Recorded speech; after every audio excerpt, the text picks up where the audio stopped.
Gloria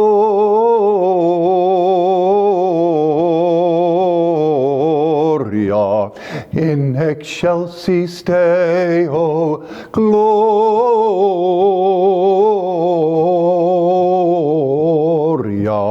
in excelsis Deo. Merry Christmas, everyone. We celebrated Christmas on Christmas Day a few days ago, but we Catholics celebrate Christmas for a whole season. So keep celebrating this great mystery of the Incarnation during this Christmas season. Sing Christmas carols, visit a lot of people, keep your Christmas tree and your Christmas decorations up, and keep sending Christmas cards as well. Okay, we are going to take a look at the first reading that we heard this past Sunday. It's the Feast of the Holy Family. So, years ago, my friends got married and they had a real difficulty having a baby. So they prayed, they asked everybody to pray for them. They were visiting the doctors, and they just hoped against hope that they could have the baby. Well, sure enough, they conceived and had a child. When the day for the baptism came, I did the baptism, and my friend cried throughout the whole ceremony. He was just so filled with joy. I mean, everybody was crying, and it was just so beautiful and tender.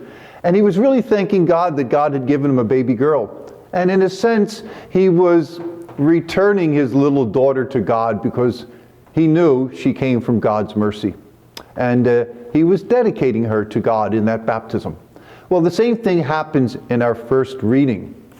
Now, we are introducing the Connections program during the 2022 retreat year to all the retreatants. There's a workbook like this that goes with the program, and there's a little summary of all the readings that we hear at Mass in the workbook.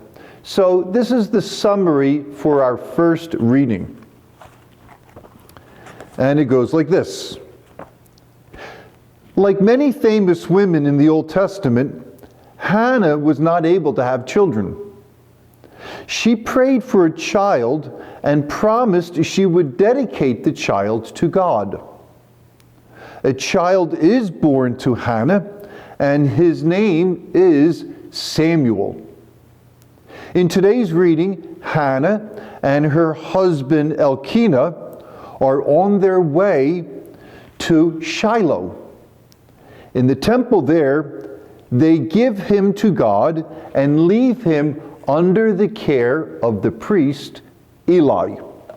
So, Samuel's going to be an important person for the history of Judaism and for salvation history.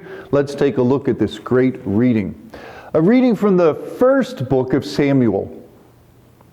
In those days, Hannah conceived, and at the end of her term bore a son, whom she called Samuel, since she had asked the Lord for him. The next time her husband Elkanah was going up with the rest of his household to offer the customary sacrifice to the Lord and to fulfill his vows, Hannah did not go, explaining to her husband, "Once the child is weaned, I will take him to appear before the Lord and to remain there forever. I will offer him as a perpetual Nazirite." Once Samuel was weaned, Hannah brought him up with her, along with a 3-year-old bull, an ephah of flour, and a skin of wine, and presented him at the temple of the Lord in Shiloh. After the boy's father had sacrificed the young bull, Hannah, his mother, approached Eli and said, "Pardon, my Lord. As you live, my Lord, I am the woman who stood near you here praying to the Lord. I prayed for this child, and the Lord granted my request. Now I in turn give him to the Lord. As long as he lives, he shall be dedicated to the Lord. Hannah left Samuel there. The word of the Lord, thanks be to God. So it's a great reading, typically found in the Old Testament. There are a lot of women who couldn't conceive, and Hannah prays, and sure enough she conceives and dedicates her child to God.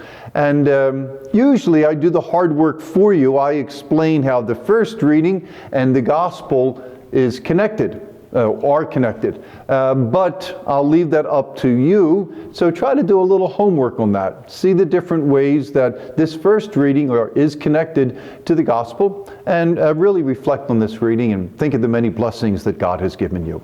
Thanks everyone, and God bless.